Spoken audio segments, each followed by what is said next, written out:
Hello guys, nandito na naman ako sa farm namin.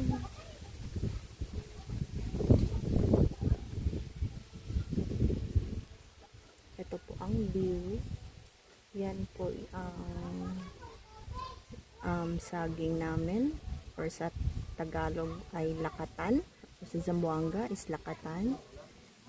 Yan, similya pa. Yung iba malalaki na.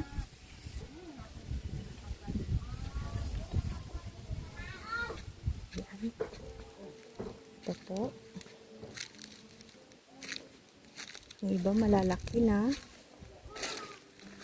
Kawawa yung durian namin.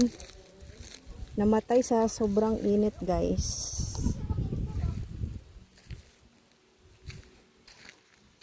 Ayan. Ito naman is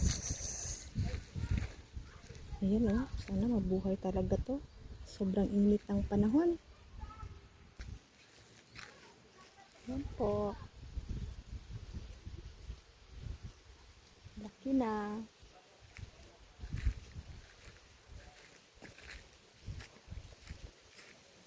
Siguro mga 4th week of this month, mag-aabono na naman kami sa aming saging at durian. Kawawa talaga yung tanim pag sobrang init dito sa Davao de Oro. Ayun oh. Ayun. Sobrang init.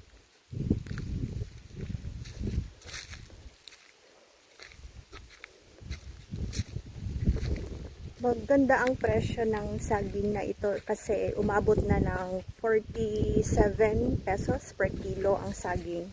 So, happy ang mga farmers kasi nagkakapera naman talaga, nagkaka-income talaga sila sa saging nila.